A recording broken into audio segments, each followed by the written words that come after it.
नमस्कार, तुम्हा सर्वांचे स्वागत आहे. आज आपण प्रसिद्ध लेखक वि. स. खांडेकर यांची अतिशय अप्रतिम अशी अमृतवेल ही कादंबरी ऐकणार आहोत. भाग 12वा. नंदाला उतरून घ्यायला बापू स्टेशनवर आले होते. गाडी बंगल्याकडे जात असताना त्यांच्या तोंडून तिने जी हकीकत ऐकली ती विलक्षण होती. कसले तरी विषारी औषध घेऊन वसूने जीव द्यायचा प्रयत्न केला होता. डॉक्टरांनी मोठ्या शर्तीने तिचा प्राण वाचवला, पण अजून ती अर्धवट बेशुद्धीतच होती. झोपेच्या गोळ्या घ्यायची फार दिवसाची सवय होती तिला. त्यात या विषयाची भर पडली. वसूला इस्पितळात नेल्यावर मधुरने हाय खाल्ली. ती कुणाचेही ऐकेना. रडून रडून आकांत केला तिने. तिला परत फीट आली. सावध होताच नंदामावशी नंदामावशी म्हणून तिने भोकाड पसरले. त्या पोरीचे दुःख बापूला बघवेना, म्हणून शेवटी त्यांनी तार केली. हे सारं ऐकून वसूने जीव द्यायचा प्रयत्न करण्यासारखे काय घडले होते हे नंदाला कळाले नाही. ती दुग्ध्यात पडली, पण गाडी बंगल्यापाशी आल्यामुळे तिला बापूंना अधिक खोदून विचारताही येईना. वरांड्यात मधुरा तिची वाट पाहत उभी होती. गाडी थांबताच ती धावली. नंदाला तिने कडकडून मिठी मारली. मग तिचे एकच ध्रुवपद सुरू झाले. पुन्हा जाणार नाहीस ना तू मुंबईला? नाही नाही म्हणून तिचे समाधान करता करता नंदाचे नाकी नऊ आले. चहा झाल्यावर बापूंना घेऊन ती आपल्या खोलीत गेली. बापूंनी कशीबशी सांगितलेली सारी हकीकत ऐकून ती सुन्न होऊन गेली. डोळ्यात उभे राहिलेले पाणीपोशी ती स्वतःशीच पुटपुटली. माणसाचं मन इतकं दृष्ट होऊ शकतं एका निष्पाप मुक्या जीवाची? चंचलच्या आठवणीने तिचा गळा दाटून आला. पहिल्या दिवशी गळ्यातले घुंगरू वाजवीत लायब्ररीत आलेली आणि बुजऱ्या नजरेनं आपल्याकडे पाहणारी चंचल, पुढे लढिवाळपणाने आपल्या स्वागताकरता वरांड्यात येऊन उभी राहणारी चंचल, मग जवळ येऊन आपले मस्तक घाशीत देवदत्त विलासपुरात आहेत की नाही हे डोळ्याने सांगणारी चंचल. चंचलचे अनेक रूपे तिच्या डोळ्यापुढे उभे राहिले. बापू निघून गेले तरी नंदा तशीच बसून राहिली. त्याने सांगितलेल्या साऱ्या गोष्टीचा एक चित्रपट तिच्या मनात तयार झाला होता. तो आता तिच्या डोळ्यापुढून झरझर सरकू लागला. वसू देवदत्ताच्या समाचारला जाते. तो तिच्याशी बोलत नाही. मात्र नंदाचं पत्र आलं का? ती केव्हा परत येणार आहे असं तो बापूंना विचारित राहतो. ते ऐकून वसू त्याच्याशी भांडणं उकरून काढते. देवदत्त उत्तरतो, नशिबानं तुझीनी माझी गाठ बांधली आहे, पण आपण दोघांच्या वाटा अगदी निराळ्या आहेत. मला फक्त 2 मित्र आहेत या जगात, नंदा आणि चंचल.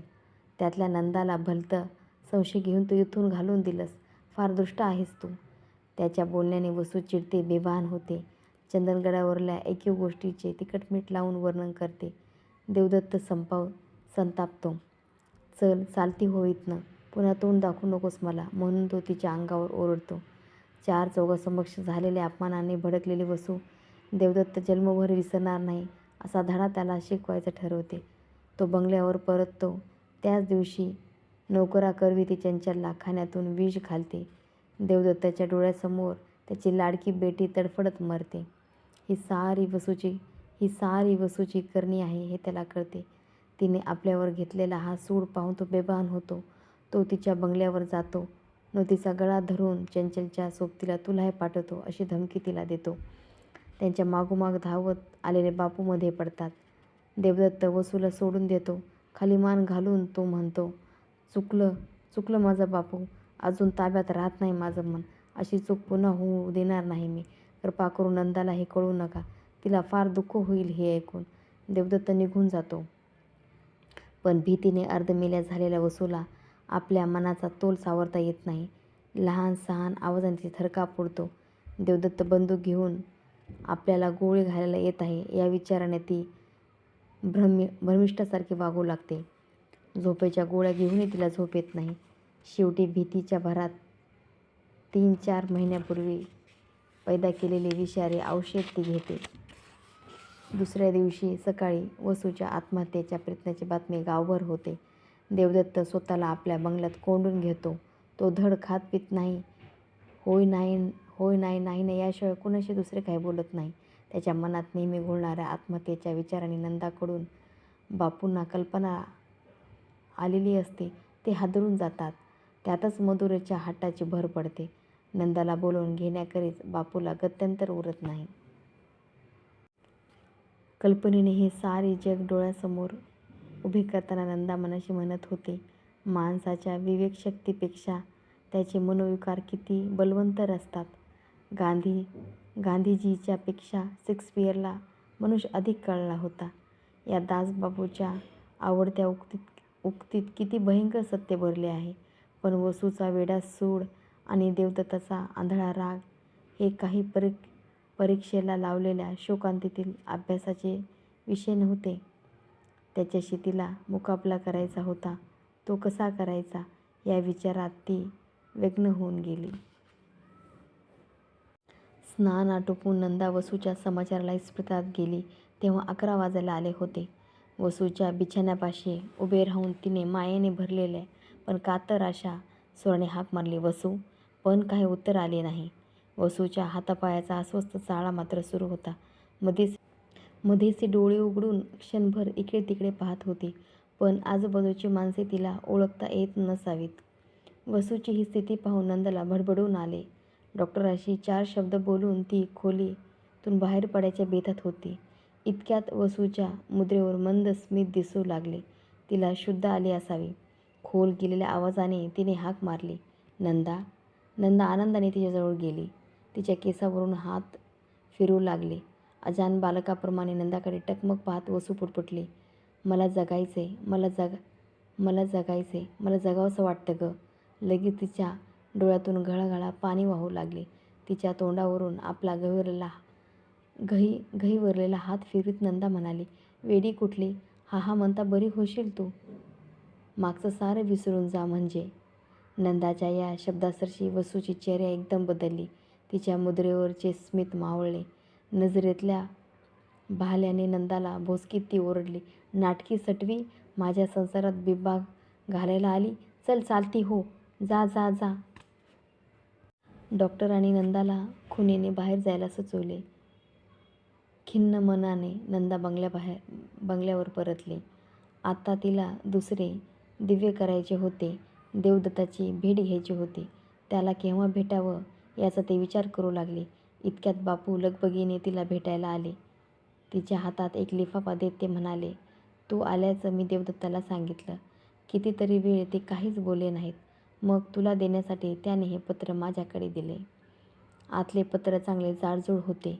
ते लिफाफ्यावर कुणाचेच नाव नव्हते. आपली भेट टाळण्याकरता देवदत्ताने हे पत्र पाठवले नसेल ना अशी शंका तिला आली. अस्वस्थ मनाने तिने लिफाफ्यातले पत्र बाहेर काढले. छे, ते अक्षर देवदत्ताचे नव्हते. बायकी अक्षर वाटत होते ते. गोंधळलेल्या मनस्थितीतच ते पत्र वाचू लागली. चिरंजीव देवदत्त, यास अनेक आशीर्वाद. या पत्राचं अक्षर पाहताच तुझ्या तळपायाची आग मस्तकाला जाईल. पत्राचे तुकडे तुकडे करून तू ते वाऱ्यावर फेकून देशील म्हणून आरंभीच पदर पसरून तुझ्यापाशी भीक मागते. आई म्हणून नव्हे, तो अधिकार मी केव्हाच गमावला आहे. पण देवाच्या दुनियेतले एक दुर्दैवी माणूस म्हणून बाळा देवदत्ता, माझी ही कहाणी ऐकून घ्यायची कृपा करशील ना. या भिकारणीच्या कटोऱ्यात दयेचा एवढा तुकडा टाकशील ना माझ्या राजा.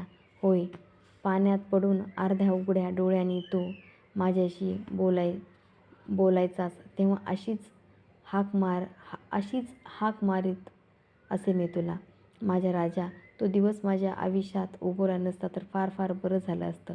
तो दिवस, ज्या दिवशी बंदूक घेऊन तू माझ्या अंगावर धावलास, ज्या दिवशी छोटी मधुरा तुझं भयानक अवतार पाहत किंचाळत बेशुद्ध पडली. तो दिवस.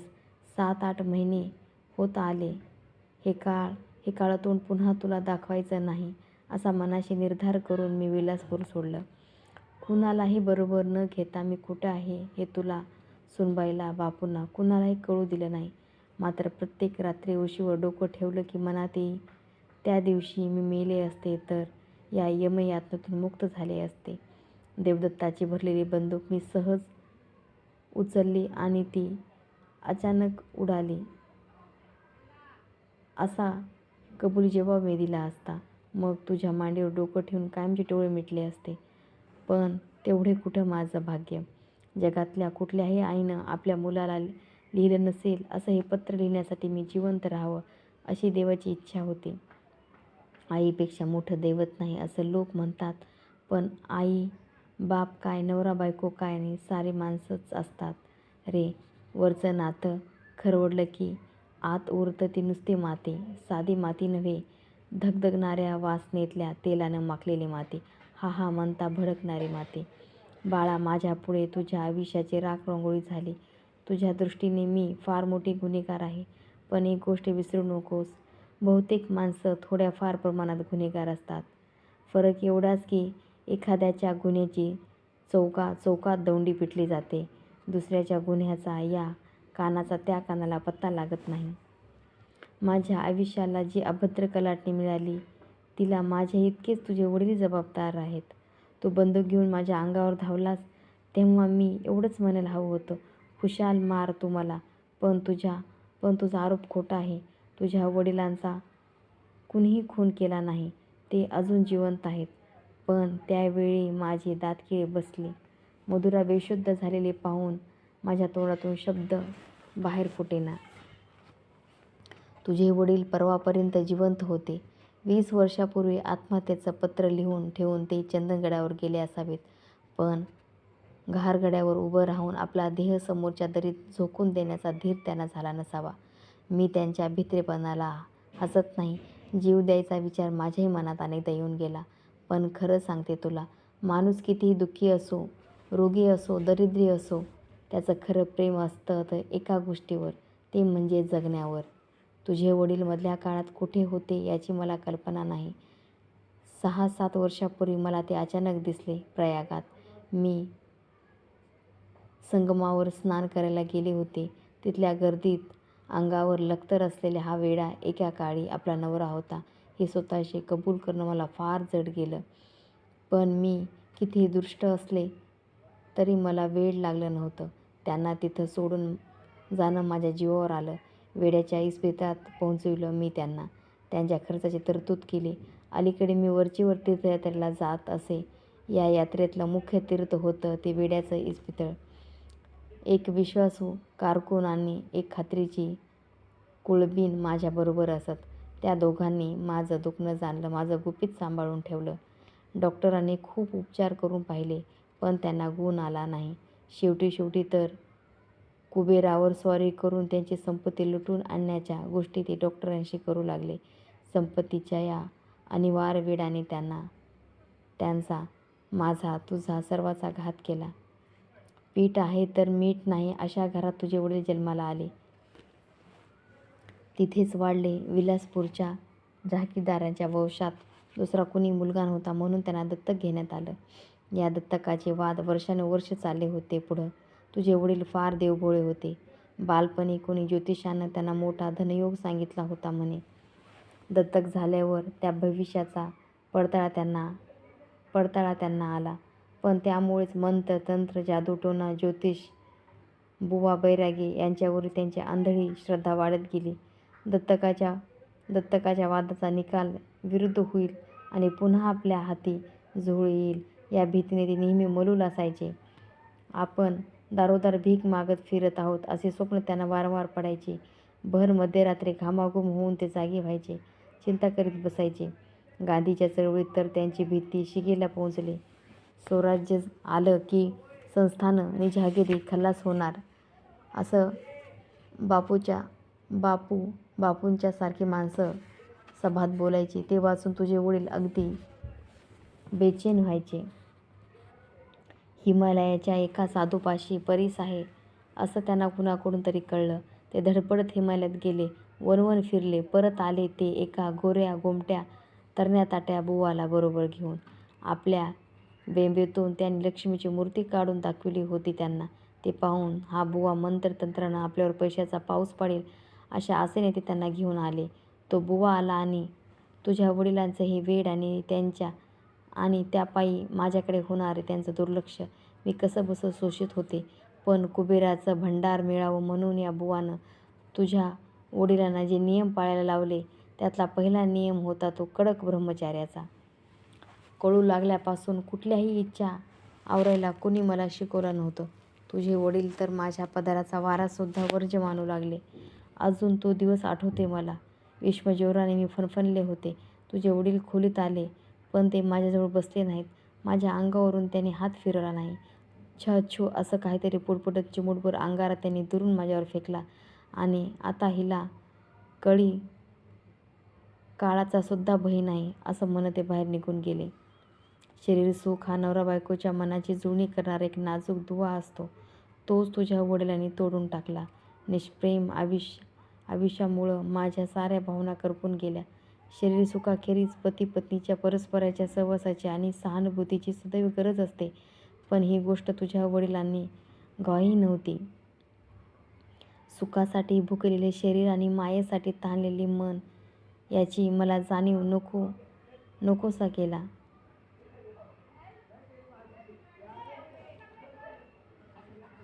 माझ्या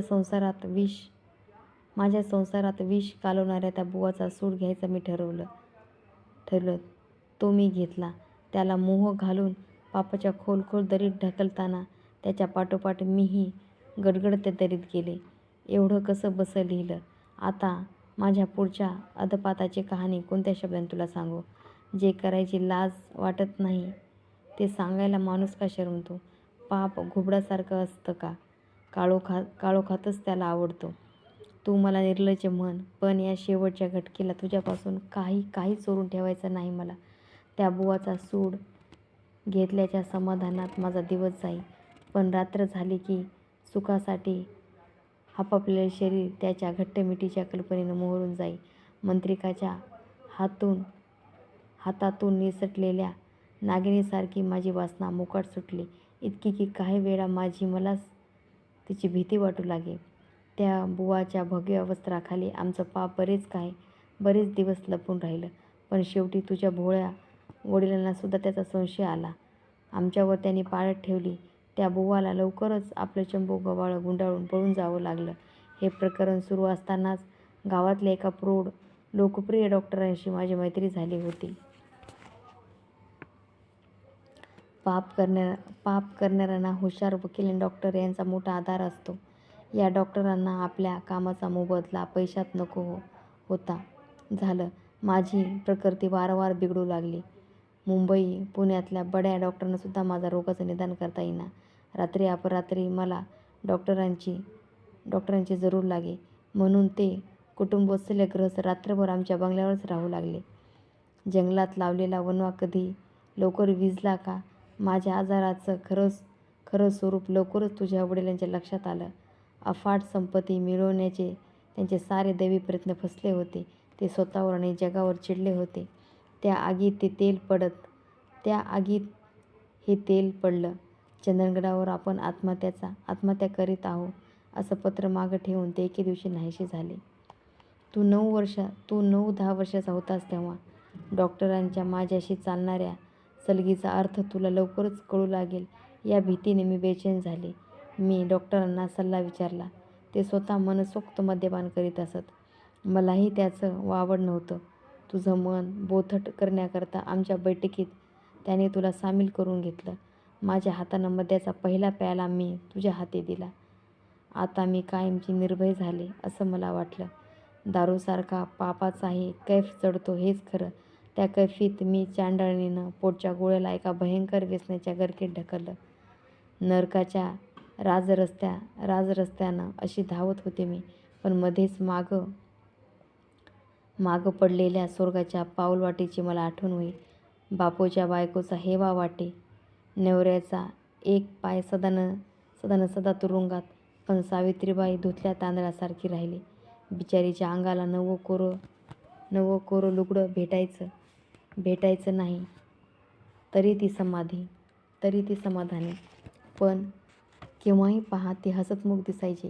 तिच्या तृप्त मनाचं कोडं मला कधीच उलगडलं नाही. पण एखाद्या वेळी वाटे, या बाईचं मन देवानं मला का दिलं नाही? पैशामुळं पाप पचतात, पण मनं कुचतात. तुझ्या हाती मद्याचा प्याला देताना माझा हात गळून कसा पडला नाही? तुझ्या अतिरेकी स्वभावाची मला पूर्ण कल्पना होती. 5व्या वर्षी तुला पोहायला शिकवलं, लगेच तू मोठे वर्ण विहिरीत उड्या टाकू लागलास. नाठाळ घोड तुला अधिक आवडायचा. तू त्याच्यावर मान टोकून बसलास म्हणजे माझ्या मनातली एक आई मीठ मोहऱ्याने तुझी दृष्टी काढी आणि दुसरी आई तुला कुठं अपघात होणार नाही या शंकेने व्याकुळ होई. पण त्या दोन्ही आया त्या अमंगळ दिवशी मेल्या होत्या. उरली होती ती फक्त एक हडळ. तू जहागीराचा वारस होतास. हा हा म्हणता चंगी भंगी दोस्त तुझ्या भोवती गोळा झाले. कुठल्याही गोष्टीत शेवटचं टोक गाठायचा हा तुझा स्वभाव. अवघ्या 5-6 वर्षात तू पूर्णपणे माझ्या हाताबाहेर गेलास. तुझ्या काळजीनं माझं काळीज तिळतिळ तुटू लागलं. पण तुला उपदेशाचे 2 शब्द सांगायला मला तोंड होतं कुठे. पुढं बापूच्या, मोहनची आणि तुझी ओळख झाली. माझा जीव भांड्यात पडला. मोहनच्या नादानं तू चांगला पुस्तक वाचू लागलास. तो सतार सुरेख वाजवायचा. तू सतार शिकू लागलास. तुला संगीताची गोडी लागली. या साऱ्या चांगल्या छंदात जो दारूचं व्यसन हळूहळू सुटेल असे मी मानत होते. पण देवानं मला दगा दिला. तुला वाचवताना मोहन मोटारीखाली सापडला. तो गेल्यावर तुझ्या वर्तनातला कुठलाच ताळतंत्र राहिला नाही. माझ्या राजा, मी तुझी फार फार अपराधी आहे. पती या नात्यानं तुझ्या वडिलांचं माझ्याविषयी काही कर्तव्य होतं. ते त्यांनी पार पाडलं नाही. म्हणून मी त्यांच्यावर उठले, सूड घ्यायला गेले. पण तो सूड उलटला माझ्यावरच. तुझ्या बेबंद मनाच्या आणि उद्ध्वस्त संसाराच्या रूपानं. तुझ्या वडिलांकडून मी कर्तव्याची अपेक्षा करीत होते. पण तुझ्याविषयी आई या नात्याने माझंही काही कर्तव्य आहे हे मात्र मी सोयीस्करपणे विसरले होते. वासना आंधळी असते, तिला कर्तव्य कधीच दिसत नाही हेच खरं. हे शेवटचं पत्र आहे माझं तुला, म्हणून इतकं लांबणी लावलं हे सारं. वाचून या अभागी आईसाठी तुझ्या डोळ्यातून 4-2 थेंब या पत्रावर पडले तर तिच्या काळजात पेटलेला आग थोडी शांत होईल. आई म्हणून नव्हे तर आयुष्यातले सारे कडू अनुभव घेतलेली एक बाई म्हणून मी तुझ्याकडे एक मागणं मागत आहे. मागच्या साऱ्या काळ्या कुट्ट गोष्टी मनाच्या पटीवर पुसून टाक. शिकार करताना जे धैर्य तू नेहमी दाखवत आलास त्याचा प्रत्येक मोहाच्या क्षणी तुझ्या अंगी संचार होऊ दे. वसू वेडी आहे. तिला तुझं मन कळत नाही. तुला सांभाळता आलं नाही तिला. पण तुझं तिच्याविषयी काही कर्तव्य आहे. तिच्याकडे लक्ष दे, निदान मधुरेसाठी तरी. माझ्या, तुझ्या आणि वसूच्या अपराधाबद्दल या अश्राप पोरांना काय म्हणून प्रायश्चित्त भोगावं. अंगात ताप असेपर्यंत मनुष्य बडबडत राहतो. ताप उतरला की त्याला थकवा येतो. स्वस्थ पडून राहावंसं वाटतं. माझी स्थिती आता तशीच झाली आहे. मागच्या आठवड्यात तुझ्या वडिलांना देवाज्ञा झाली. वेड्याच्या इस्पितळात पहाटे गंगास्नानाला जाऊन काळजातला डोंबा कायमचा विझवायची मोकळी झाली आहे मी आता. एकच शंका सारखी मनाला टोचते. या पापिनीला गंगामाई तरी मायेने पोटाशी घेईल का? खरंच मेल्यावर नरकात तरी मला जागा मिळेल का? तिथं पिचत पडलेले पापी प्राणी माझी चाहूल लागताच सारी दार बंद करून घेणार नाहीत ना? माझ्या राजा, तुला आई होती हे विसरून जा. मात्र एक गोष्ट लक्षात ठेव. आयुष्यात फुलायचं असतं, जळायचं असतं, माझ्यासारखं कुजायचं नसतं. तुझी दुर्दैवी आई. नंदाचे शरीर प्रवासाने शिणले होते. वसूची अवस्था पाहून तिच्या मनाला धक्का बसला होता. अशा स्थितीत हे पत्र तिच्या हातात पडले. ते वाचून ती अगदी सुन्न होऊन गेली होती. रणांगणावर छिन्न भिन्न प्रेताच्या रक्ताचा मांसाचा सडा पडावा तसा जीवनात सर्वत्र नाकड्या उघड्या वासनाचा काला पसरला आहे या विचाराने तिचे मस्तक बधीर झाले. हा ओघळ कालातुडवीत प्रत्येकाला आयुष्याचा प्रवास करावा लागतो या जाणिवेने तिचे सारे अंग शहारले होते. जेवायला उठावसे वाटत नव्हते. पण तिला मधुरेसाठी ती पानावर बसली. कसेबसे 4 घास तिने पोटात ढकलले. थोडी विश्रांती मिळाल्यानंतर देवदत्ताशी बोलण्याचे त्राण आपल्या अंगी येणार नाही हे तिच्या लक्षात आले. मधुरेला जवळ घेऊन ती लवंडली. तिच्याशी गुलुगुलू गोष्टी करीत मधुरा पऱ्याच्या राज्यात खेळायला गेली. पण नंदाच्या पापण्या काही केल्या मिटेनात. देवदत्ताच्या आईचे ते पत्र जितकी अभद्र तितकीच काळीकुट्ट कहाणी. हे सारे खरे असेल का? पण हे खरे खोटे तरी कसे असेल? स्वतःची वकिली कशी करावी हे ज्याला त्याला उपजतच समजते. तेव्हा या पत्रात आत्मसमर्पणाचा भाग असेल? नाही, असे नाही. तो सोडून दिला. देवदत्ताच्या वडिलांची काही बाजू असेल हे मान्य केले तरी या पत्रातून प्रकट होणारे जीवनाचे स्वरूप किती भीषण आहे. मनुष्य एकदा माणुसकीला ढळला की तो नुसता पशु होत नाही तर तो राक्षस बनतो.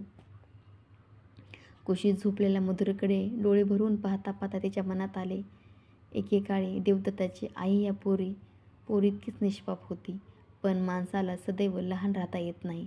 वयाबरोबर त्यांच्या शरीराच्या आणि मनाच्या भुका वाढत जातात. त्या तृप्त करण्यासाठी कुठल्या तरी वाटेने त्यांना पुढे जावे लागते.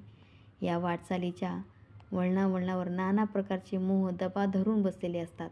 ते सारे टाळून पुढे जाणे हे सामान्य माणसाच्या दृष्टीने काही सोपे काम नाही. तिचे विचारचक्र गर्रकन फिरले.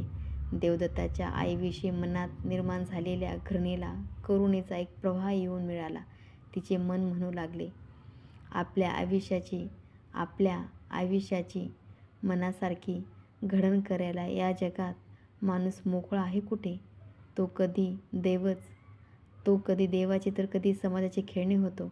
कधी स्वतःच्या तर कधी इतरांच्या मनोविकाराच्या भक्ष्यस्थानी पडतो. त्याला कधी पूर्वजांच्या तर कधी स्वतःच्या पापाचे प्रायश्चित्त भोगावे लागते. बिचारा जन्माला येतो तोच मुळी वासनाच्या चक्रव्यूहातून सापडून चक्रव्यूह.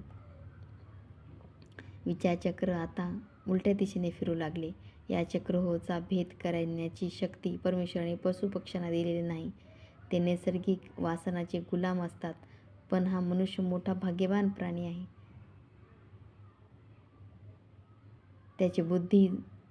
त्यांची बुद्धी चांगली काय वाईट काही पारखू शकते.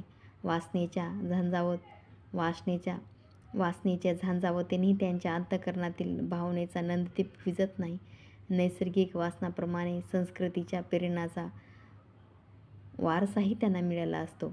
देवदत्ताच्या आईची कहाणी वाचून तिची कितीही कीव आली तरी जे घडले आहे त्याला इतरांपेक्षा तीच अधिक जबाबदार आहे. शरीरसुखाच्या भुका तिला चटकन जाणवल्या, पण आत्म्याच्या हाका मात्र तिला कधीच ऐकू आल्या नाहीत.